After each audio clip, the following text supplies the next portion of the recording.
Tentang persoalan saudara mengenai isu terkini membabitkan video yang diceritakan oleh Datuk T. Saya rasa isu ini telah menyusup di peringkat paling bawah di akar umbi dan menjadi satu tanda tanya yang sangat menarik kepada banyak pihak, terutama sekali individu yang disebut itu mempunyai ramai kenalan, sahabat dan penyokong di negeri Pulau Pinang.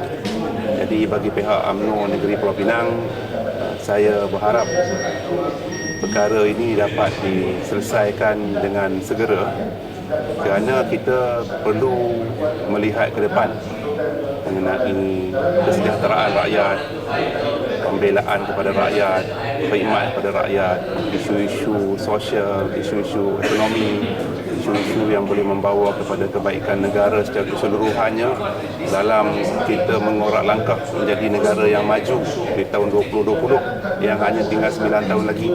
Jadi kita tidak boleh bawa pemikiran kita untuk terlalu bertumpu kepada perkara-perkara yang agak negatif, tapi eloklah kita bagi tumpuan kepada perkara-perkara yang boleh membawa kita ke hadapan untuk maju dan berjaya. Jadi saya merasa individu yang berkenaan elok sajalah kalau dia rasa dia yang terlibat, mengaku je lah. Kerana sebelum ini pun ada juga menteri yang terlibat, dia mengaku je.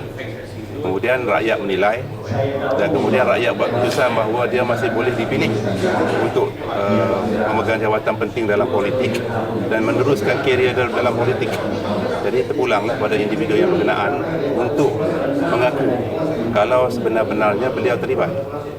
Dan saya juga mengambil satu pandangan bahawa kalau sudah terlalu banyak perkara yang membabitkan reputasi, nama baik dan cerita-cerita negatif berkenaan satu-satu individu itu, adakah semuanya fitnah? Adakah tidak ada kebenaran langsung? Adakah segala-galanya cerita yang direka? Adakah segala-galanya fitnah belaka? Tidak ada sesuatu pun yang benar, tidak ada sesuatu pun yang buruk berkenaan individu itu.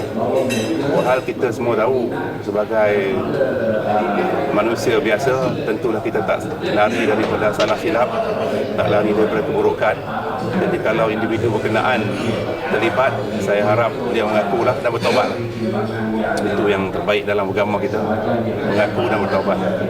Dan di samping itu, oleh kerana ramai benar rakyatnya dan kenalan-kenalan kita, penyokong-penyokong saudara mara di Pulau Pinang yang ambil perkembangan kes ini secara terdekat, saya menyokong penuhlah penubuhan satu Suruhanjaya, sama ada Suruhanjaya diraja ataupun apa saja statusnya, yang akan menggabungi semua pihak, NGO, parti politik, pihak perundangan, pihak kerajaan, supaya mereka dapat menilai sendiri kesahihan berita itu dan individu yang terlibat dalam berita itu.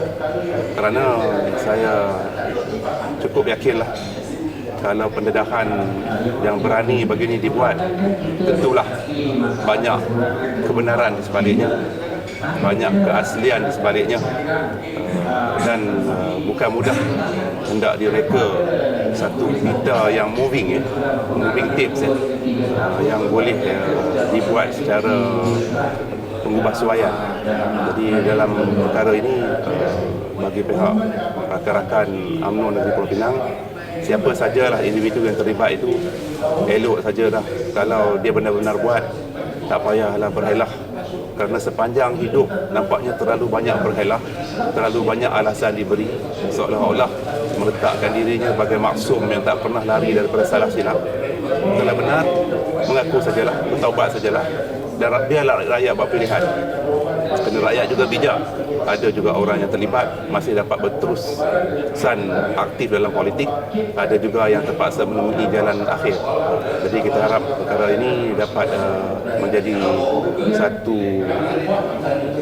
perkara yang dapat diputuskan segera, Suruhanjaya dapat diwujudkan dan perkara ini dapat dicari muktamad kesimpulannya, supaya dia tidak akan terus menjadi satu isu perundangan, satu isu politik yang mendapat tempat utama dalam media hari ini, yang mungkin mengatasi perkara-perkara lain yang lebih penting untuk rakyat secara keseluruhan, seperti pembangunan, seperti sosioekonomi, seperti perniagaan dan juga pembelaan rakyat yang hendak dibuat secara berterusan.